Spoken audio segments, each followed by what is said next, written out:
이번 시간에는 화면 중앙 상단에 있는 이런 트랜스폼과 관련된 설정들에 대해서 좀 더 자세히 알아볼게요. 먼저 우리 지난 시간에 제가 숙제를 내드렸었죠? 모두 다 한번 만들어 보셨을 거라고 믿고요. 복습하는 느낌으로 한번 빠르게 다시 보여드릴게요. Shift A, 메쉬, 실린더로 원통형 오브젝트 생성해 주시면 되겠죠. 고립 모드의 단축키인 슬래시, 이 슬래시 키를 눌러서 일단 이 실린더만 보이게 해줄게요. 바로 탭 키 눌러서 에딧 모드 들어가신 다음에요. 사이즈를 위아래로 납작하게 만들어주면 되겠죠? S, 그 다음에 Z축으로 줄이기 해서 쭉 커서를 안쪽으로 옮기셔서 납작하게 눌러줍니다. 이 정도 누를게요. 그리고 2번 선 선택 모드로 가신 다음에 Alt, 엣지 클릭해서 이렇게 루프 선택이 되시겠죠? 이 상태로 복수 선택의 단축키 Shift를 누른 채로 다시 한번 Alt, 아래 엣지 클릭하시면 이렇게 루프를 위아래로 2개 선택하실 수가 있어요. 이 상태에서 베벨의 단축키 Ctrl B를 눌러주시고 마우스를 위로 살짝 이동시키시면 베벨이 실행이 되고요.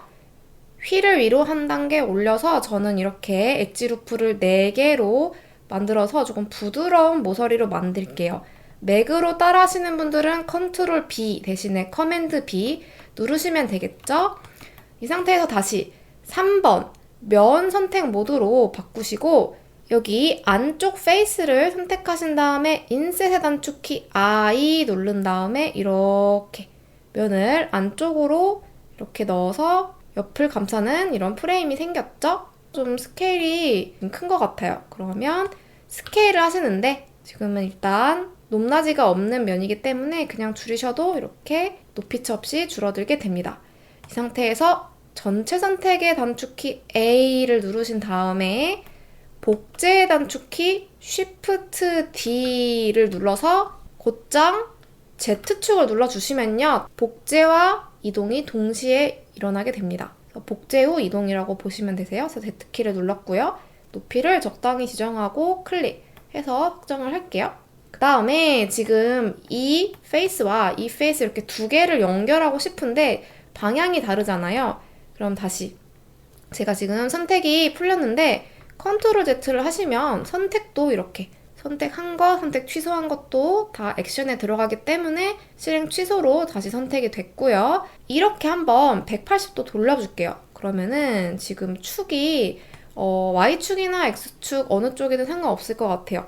RX 180을 해주시면 이렇게 지금 월드 0점이 있기 때문에 어느 쪽으로 해도 이렇게 위아래로 거꾸로 뒤집히게 되고요. 이 상태에서 안쪽 면 2개 선택하시고 화면 돌리신 다음에 Shift 누르고 한 번 더 클릭하시면 이렇게 복수 선택이 되겠죠? 이 상태에서 마우스 우클릭하시고 지난번에 머그컵 만들 때 쓰셨던 이 브릿지 페이스라고 하는 기능을 클릭해주시면 이렇게 쭉 연결이 되겠죠? 저는 지금 이 봉이 너무 두꺼워진 상태예요. 그러면은 스케일을 하시면 이렇게 안쪽으로 모래시계처럼 높낮이가 변하면서 줄게 될 거예요. 따라서 그냥 스케일을 하시는 게 아니고 S, 스케일의 단축키 S를 누르신 다음에 높이에 대한 변화는 빼주세요. Shift Z를 누르시면 Z축으로의 스케일 변화는 빠지게 되죠. 위아래로는요. 그러면 좌우 앞뒤로만 되면서 이렇게 두께를 변화시킬 수 있어요. 적당히 이렇게 좀 얇게 쇠봉 하나 있는 느낌으로 줄여가지고 만들게요. 좀 단순하게 그냥 만들게요. 디자이너 여러분들이 응용해주세요. 그 다음에 탭 키를 눌러서 오브젝트 모드로 빠져나왔어요. 이제 우클릭 하시고 선택이 된 상태에서 우클릭 하시는 거예요. 그냥 이렇게 빈 공간에 하시는 게 아니고요. 선택, 우클릭, 쉐이드, 스무스를 한번 해줄게요. 그러면은 약간 이 만나는 원 기둥 2개가 이렇게 만난 이 봉지점이 좀 찌글찌글하면서 안 이쁘게 쉐이딩이 될 거예요. 그러면은 우리 컷 만들 때도 오토 스무스로 한번 바꿔주었었죠. 쉐이드 스무스를 한번 하고 쉐이드 오토 스무스로 바꿔주셔도 되고요. 아니면 지금 쉐이드 스무스를 하면서 동시에 여기 오퍼레이터 패널에 이렇게 창을 열어보시면요. 여기에서 오토 스무스를 체크하실 수도 있어요. 기본적으로는 아마 이렇게 30도로 되어 있을 거예요. 그러면 모서리 부분이 조금 이제 각지게 플랫하게 쉐이딩 되는 게 발생하기 때문에 60도로 한번 높여볼게요. 그럼 이런 부분들 매끄럽게 되고 이렇게 그 원판과 기둥이 만나는 부분은 거의 90도에 가깝기 때문에 이렇게 딱 떨어지게 플랫하게 쉐이딩이 되고 있어요. 이런 식으로 마무리 해주시면 되세요. 이 친구는 필요 없으니까 저희 아까 고림 모드 슬래시라고 하는 이 단축키를 써서 선택한 오브젝트 하나만 보이게 하는 이 상태에서 작업을 했었죠. 다시 한번 슬래시 키를 눌러서 고림 모드에서 빠져나오시고요. 일단은 이 친구는 뭐 필요 없으니까 H로 해서 숨겨주겠습니다. 그 다음에 이제 드디어 오늘의 메인 주제인 여기 상단 설정으로 넘어갈게요. 먼저 첫 번째는 글로벌이라고 되어 있는 단추가 보이실 거예요. 여기 이렇게 아래 화살표 모양의 꺽쇠는 항상 누르시면 이렇게 확장이 되는 확장 메뉴죠. 이렇게 확장을 해보시면요. 글로벌 기본 선택되어 있는 거 외에도 뭐 로컬, 노멀 등등 다양한 설정이 있어요. 이 설정은요. 트랜스폼 오리엔테이션이라고 해서 트랜스폼은 변형, 오리엔테이션은 방향을 의미해요. 그래서 여러분들이 이동이나 회전 스케일 이런 것들이 모두 변형에 들어가잖아요. 그 변형을 하는 방향성을 어떻게 가질지에 대한 설정이라고 보시면 되세요. 그럼 이렇게 기본적으로 있는 이 글로벌은요, 당연히 이 기본적으로 주어져 있는 이 월드에서의 방향을 따라간다고 보시면 되겠죠? 예를 들어서 이 친구를 지금 글로벌이 선택된 상태에서 GX를 하면 이 X축을 타고 이동을 할 거고요. GZ 위아래로, GY 앞뒤로. 우리가 첫 번째 강의, 두 번째 강의에서 연습했던 그대로 그게 바로 글로벌, 이 월드 자체의 축 설정을 따른다라고 하는 설정이에요. 가장 많이 사용하게 될 기본 설정이겠죠. 그 다음에 두 번째로 있는 이 로컬이라고 하는 설정도 은근히 유용합니다. 일단은 지금 이 큐브가 방향이 조금 애매하기 때문에 에딧 모드로 들어가서 살짝만 변형을 해줄게요. 우리 여기 있던 툴 중에서 뭐 익스트루드, 인셋, 베벨, 루프컷 이런 것들은 사용해 봤는데요. 마지막으로 또 필수 단축키 중에 하나인 나이프 툴은 사용하지 않았어요. 나이프 툴의 단축키는 나이프의 K입니다. 그래서 K를 누르시면 이렇게 커서가 조각도 모양으로 바뀌게 돼요. 나이프 툴을 사용하실 때는요. 시작점을 클릭하시고요. 그럼 이렇게 선분이 생성이 되면서 절단면을 만들 수가 있어요. 저는 이 반대쪽에 있는 버텍스를 클릭할게요. 그런다고 바로 적용되진 않고요. 이렇게 다시 계속 연결된 연장 선분이 생기는데 종료하고 싶다. 그러면 엔터를 눌러서 적용해 주셔야 됩니다. 그러면 이렇게 하나였던 면이 두 개로 쪼개지면서 저희가 그린 그 선분에 의해서 분할이 되었죠? 또 한 번 더 해볼게요. K를 누르신 다음에 이번에는 이쪽 모서리 선택하고 클릭했어요. 마우스 옮겨오셔서 이 선분을 가로지르면서 이쪽 모서리 클릭하시고요. 그러면 이제 미리 보기에 의해서 이 부분에 얘를 가로지르는 버텍스가 생겨날 거래요. 오케이. 엔터를 눌러서 적용하시면 1, 2, 3, 4 4개의 면으로 쪼개지고요. 여기 이렇게 버텍스 가운데 하나 더 얻어졌어요. 그럼 1번 버텍스 선택 모드에서 위아래가 Z축이죠. 맨 위에 우리가 생성해준 버텍스 하나를 선택하고 G, 이동의 G를 누르시고요. Z에서 위로 방향을 정해서 살짝 올려주시면요. 여러분들 이제 기억하기 편하시겠죠? 아, 이렇게 약간 연필 꼭지 쓰는 부분처럼 된 게 위의 방향이었구나. 이렇게 기억을 해주시면 될 것 같아요.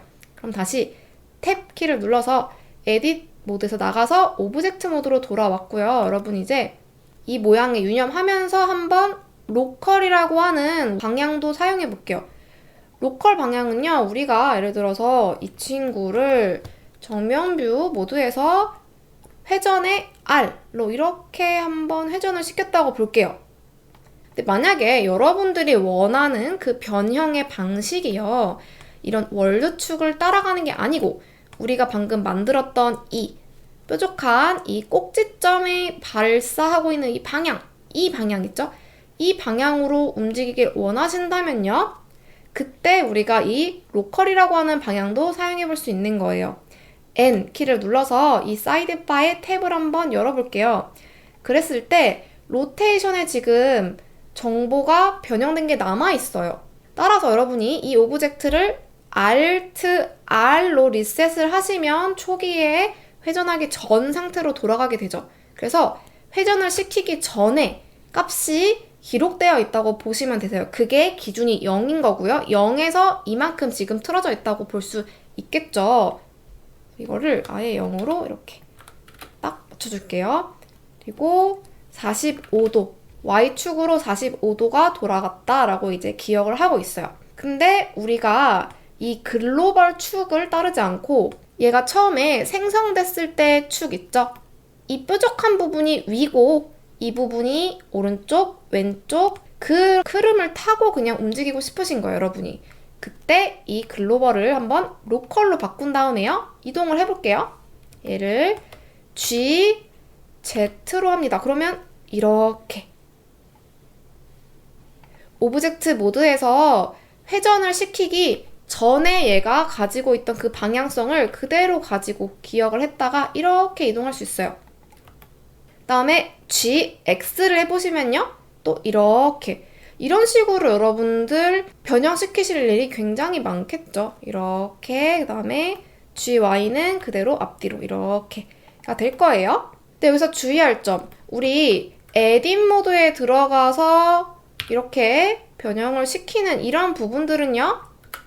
오브젝트 모드 들어왔을 때 이 변형 값에, 즉 오리진에 영향을 미치지 않아요. 그래서 에딧 모드에서 변형하는 게 아니고 특히 오브젝트 모드에서 변형했을 때 이런 로컬 축이 유용하다. 그 다음에 한번 얘를 다시 Alt R로 되돌려 볼게요. 그러면 이 상태는요. 글로벌과 로컬 축이 일치한 상태라고 볼 수 있어요. 그 다음에 또 자주 쓰는 설정으로 노멀이라고 하는 방향이 있는데요. 노멀이라는 거는 면이 바라보고 있는 방향이라고 했었죠. 그래서 이 면이 바라보고 있는 방향으로 가는 건데요. 지금 같은 경우에는 이렇게 선택했을 때 우리가 지금 여러 개의 면을 선택한 것이기 때문에 우리가 생각하는 대로 그렇게 방향을 지정할 수가 없어요. 그래서 이 노멀이라고 하는 방향은요. 주로 에딧 모드로 들어가서요. 이 상태에서 많이 사용을 하게 됩니다. 예를 들어서 지금 이 면이 바라보고 있는 방향은 여기가 되겠죠. 그래서 노멀로 바꾼 상태에서도 G 이동을 시키시는데요. 이 노멀 방향을 쓰실 때는 조금 특이한 게 어느 면을 선택하셨더라도요. Z축이 그 면이 바라보는 방향이 됩니다. 이렇게. 신기하죠? 지금 글로벌 축은 X축이지만요. 이 면이 바라보는 방향은 노멀 방향에서는 Z축이다. 이렇게 설정이 되는 거예요. 특히 윗부분 같은 경우에는 만약에 얘를 선택했어요. 그러면 G, Z 이 기울어진 면이 바라보고 있는 방향으로 타고 이동하게 될 거고요. 4개의 면을 다 선택한 경우 각각의 면이 바라보는 방향의 평균치가 되기 때문에 월드 Z축과 같은 방향이 됩니다. 이런 식으로요. 여러분들 이 익스트루드 메뉴가요. 따로 이제 방향을 정해주지 않아도 익스트루드를 실행하면 자동으로 이렇게 파란색 축이 생기곤 했었죠. 이 파란색 축이 바로 노멀 방향에서의 Z축, 면이 바라보고 있는 그걸 나타낸 거였어요. 따로 축 지정을 안 해도 이렇게 파란 축이 생기면서 돌출이 된다. 그런데 한쪽 방향으로 정리된 면이 아니고요. 이런 식으로 우리가 선택해서 익스트루드를 하게 되면요. 그 두 면이 바라보고 있는 방향의 평균치로 또 Z축이 생성이 되죠. 그래서 익스트루드 메뉴가 이런 거였어요. 일단은 컨트롤 Z로 되돌려 주겠습니다. 그래서 이 노멀 방향도 굉장히 자주 사용하게 될 거예요. 특히 이렇게 면이 뭔가 기울어져 있는 경우에 이 면이 바라보고 있는 방향, 발사되는 방향으로 GZ 하실 때 편리하겠죠. 그래서 노멀 방향에서는 Z축을 기억하시면 되고요. 나머지 3개는 뭐 크게 사용하지 않기 때문에 넘어갈게요. 뷰 축에 대해서만 설명을 드리면요. 여러분들이 이 뷰라고 하는 이 방향의 축을 따로 선택하시지 않아도요. 그냥 이렇게 화면이 이렇게 돌아가 있는, 회전되어 있는 상태에서 여러분들이 뭐 변형의 단축키를 누르신 다음에요. 축 지정을 안 하시고 이동하시잖아요. 이게 바로 뷰축이라고 할 수 있어요. 지금 노말로 돼 있지만 뷰로 해놓고 축을 입력을 해보시면요. 우리가 바라보고 있는 이 화면에서의 좌우가 X축, 이 화면에서의 위아래가 Y축. 이건 좀 특이하죠? 위아래가 Y축이에요. Z축이 아니고. 그 다음에 이 화면에서의 앞뒤가 Z축이 될 거예요. 이렇게 그냥 여러분이 꼬직 뷰 축 이렇게 설정 안 하시고요. 그냥 글로벌로 두고 어떤 축 상태에서도 그냥 이동하시면 그게 바로 뷰축 이동이라고 할 수 있어요. 그래서 첫 번째 설정, 트랜스폼 오리엔테이션은 글로벌, 로컬, 노멀 이렇게 세 개를 크게 사용하고 그 중에서 로컬은 여기 이 사이드바의 트랜스폼 값의 초기 상태를 기준으로 원래 갖고 있던 방향대로 태어났을 때의 방향대로 움직이는 게 로컬이라고 할 수 있고요. 노멀은 면이 바라보는 방향, 특히 Z축과 연계해서 에딧 모드에서 자주 사용한다까지 알아두시면 될 것 같고요. 항상 이제 다른 이런 축 방향을 쓰시고 나시면요. 기본적으로 글로벌로 되돌려 주시는 걸 추천드려요. 그 다음에 두 번째 설정은 아이콘으로만 되어 있는데요. 눌러보시면 지금 기본적으로 미디엄 포인트라고 하는 설정을 쓰고 있어요. 이거는 뭐냐? 트랜스폼, 변형인데 피봇 포인트라고 하는 변형의 어떤 지점을 의미합니다. 그래서 오리엔테이션은요, X, Y, Z의 축 방향에 대한 설정을 뭘로 가져갈 거냐, 어디를 기준으로 할 거냐 했다면요, 피벗 포인트는 그 기준점이 생기는 지점 자체를 의미해요. 지금 박스가 하나만 있기 때문에 잘 감이 안 오실 수 있는데요. 예를 들어서 Shift D로 복제를 해서 이렇게 여러 개의 박스가 있다고 해볼게요. 그러면 이 박스들은요, 각각 자신의 이제 중앙 지점에 오리진을 가지고 있어요. 원래 기본적으로 우리가 단축키를 사용했지만 예를 들어서 아이콘 메뉴를 통해서 이렇게 변형을 실행시킨다고 하시면요. 이런 식으로 변형의 위젯이 보이게 되는데요. 이 변형의 위젯이 생기는 이 지점, 기본적으로는 오리진이죠. 이게 바로 피벗 포인트인 거예요. 이 변형 위젯이 생기는 지점. 그런데 이거를 어디에서 생기게 할지 지정해 줄 수가 있어요. 예를 들어서 지금 이렇게 전체 선택을 해볼게요. 그랬을 때 여러 개의 오브젝트의 이 오리진의 가운데 평균치로 딱 냈을 때 지금 이 지점인 거예요. 여기 이 부분. 이 부분이 바로 미디엄 포인트가 되겠죠. 중간 지점에서 이 변형 위젯이 생기게 하겠다. 여기를 기점으로 해라. 이거는 이동하실 때보다는요. 특히 스케일 툴을 적용하실 때 그 차이가 확실하게 나타나게 되는데요. 중앙 지점에서 좀 더 많이 옮겨볼까요? 예를 들어서 이 친구들을 GX로 훨씬 이쪽으로 보내서 A 전체 선택했을 때 중앙 지점이 여기로 옮겨졌어요. 이 모든 오리진들의 중앙점이 월드 0점에서 벗어났죠? 이 상태에서 스케일을 줄이고 키워보시면 이런 식으로 여기를 중심으로 변형이 되고 있죠. 그래서 미디엄 포인트를 이해하시는 거는 그게 어렵지가 않고요. 그 다음으로 이제 많이 사용하시게 되는 거는 인디비주얼 오리진이에요. 인디비주얼, 개개인의 개별적인 이런 의미잖아요. 그래서 각각의 오리진에서 변형이 된다라는 뜻이에요. 인디비주얼 오리진, 이렇게 동그라미 안에 점이 각각 두 개가 있죠. 이걸 선택하시고 한번 스케일을 실행해 볼게요. 그러면 이런 식으로 보이시나요? 제 자리에서 이렇게 커졌다 작아졌다 변형을 하게 됩니다. 이거는 오브젝트 모드 외에도 에딧 모드에서도 굉장히 자주 쓰게 되는 설정이에요. 제페토 아이템 같은 경우는 특히 양팔의 소매 끝부분을 각각 제자리에서 키우고 느리는 그런 식으로 많이 활용하게 되겠죠. 미디엄 포인트로 되어 있을 때는 이렇게 이 피벗 포인트 변형의 기준점을 향해서 이렇게 모이게 되잖아요. 이 지점을 향해서 혹은 이 지점에서 멀어지게 이렇게 이런 식으로 됐다면 인디비주얼 오리진, 지금 인디비주얼 오리진 상태예요. 에서는 이렇게 제자리에서 변형이 된다. 이거는 꼭 알아두시면 좋고요. 그 다음에 또 자주 쓰는 설정으로 액티브 엘리먼트라고 하는 게 있어요.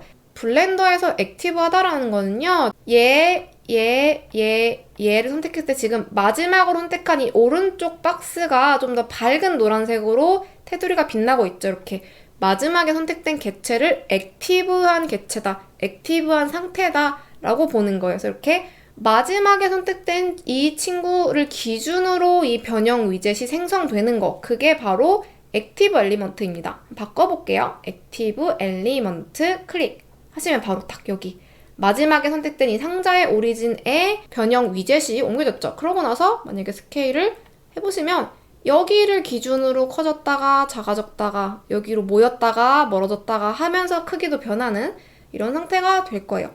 이것도 자주 활용하시면 되게 유용하겠죠? 그 다음으로 이제 우리 미디엄 포인트가 기본 상태라고 보시면 되고, 인디비주 알아봤고 액티브 지금 알아봤고요. 3D 커서 두 번째 거 알아볼게요. 3D 커서는요, 여기 이렇게 기본적으로 월드 0점에 있는데 이 빨간색의 닷 모양이 3D 커서예요. 3D 커서가 있는 곳에서 오브젝트가 이렇게 생성이 됩니다. 이 3D 커서는요, 블렌더에 있는 조금 독특한 기능인데요. 원래 다른 3D 프로그램에서는 기본적으로 월드 0점에서 오브젝트가 생성이 돼요. 근데 블렌더에서는 이 3D 커서를요, 쉬프트 우클릭으로 이렇게 임의로 옮겨올 수가 있어요. 그러면 이제 여기에서 이렇게 오브젝트가 생성이 되겠죠.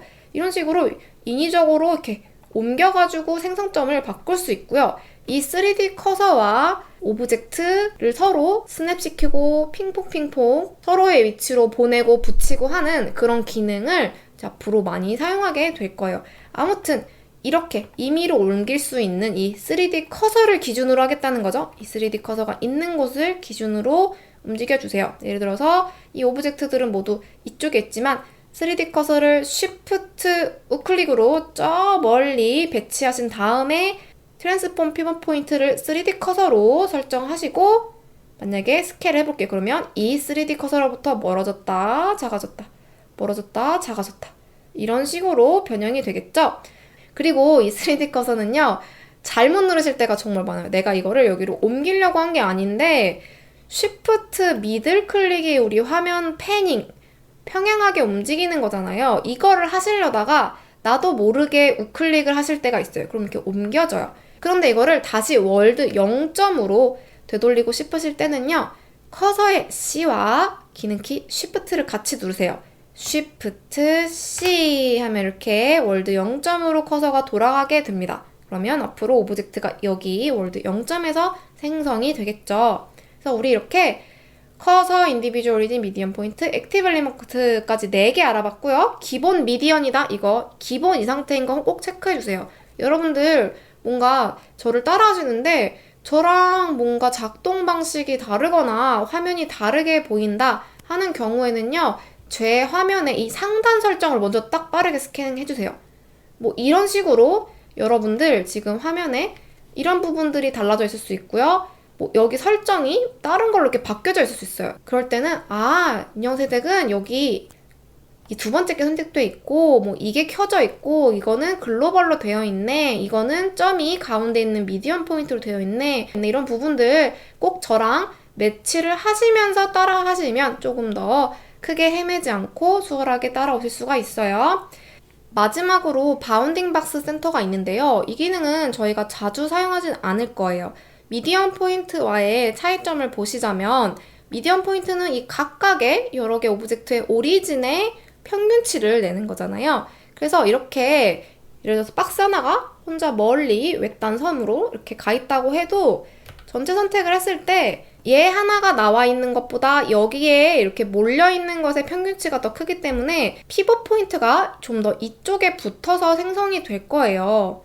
하지만 이거를 바운딩 박스 센터로 보내보시면요, 좀 더 이 친구의 쪽으로 옮겨가는 거 보실 수가 있는데요.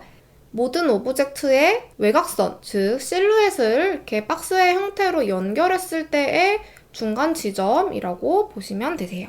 그래서 만약에 이 박스를 더 요렇게 Y축으로 뒤로 이동하고 지금 저 탑뷰에서 보고 있어요. 그랬을 때는 또 이런 식으로 박스의 중간 지점이 여기로 이동하게 되겠죠. 그런데 우리는 대부분 미디엄 포인트 이 기본 상태를 많이 사용하게 될 거예요.